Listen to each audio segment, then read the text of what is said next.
Hello, everyone. I'm Nolu, and this is my podcast YouTube channel. First episode, actually, on video.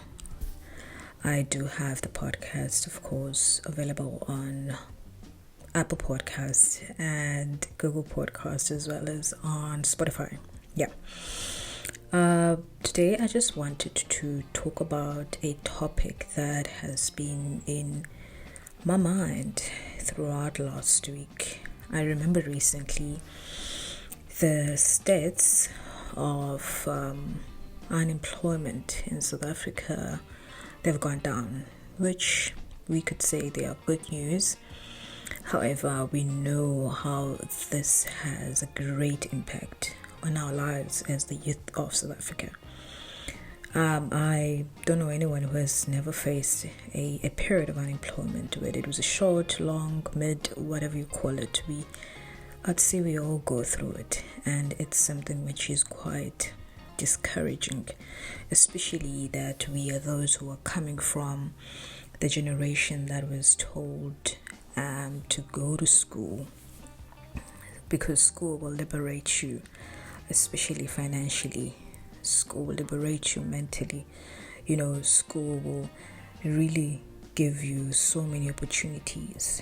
Now, when that is not met, seriously, it causes a breakdown to a lot of young people, of which I think our government, for me, has used it as a way to exploit us by lying to us, promising us something that they have not fulfilled. Instead, the current president that we have as a country, we are seeing that things are getting worse by day. Particularly, I'm not somebody who likes to be negative, but I believe I would be naive if I would be painting something that is not real, that we have not experienced. And I think the best way for us to see our problems, it's when we admit that we have a problem, and that problem that we are in a country where young people are not prioritized. A government that can prioritize young people is the one who makes sure that they are productive, they are earning an income, and they are young people who their future is full of possibilities. Now, I don't want to make this about the government, but I want to make this about us, because I believe we are the ones who feel the pinch more than anyone. You know how is it like to feel pressure, anxiety, depression when you do not have work. You know how is it like to feel that you are missing out when your peers, they are driving cars, they are going forward in life, and you are just hoping that a door will be open for you. Thank be that we are living in a time where the economy is not just a South African-based economy, but we are living in a time where we are mostly globalized. By that I mean we have what we call the internet that enables us to reach other markets whilst we are in South Africa. And those are the first ideas I want to put into the table. The first one, of course, is us being aware that we have something in our hands. That is our mobile phones and our computers, as well as the internet, for those of us who can afford it, because I'm well aware that some might not even afford to have internet bundles. But let's say we can afford them at this, just for the case of this video. So, as I was saying to you, that the unemployment rate is sitting at 34.5 actually. The stats, of course, I'm taking them from tradingeconomics.com. And for the past year or so, I think they were sitting at 45%, if not less.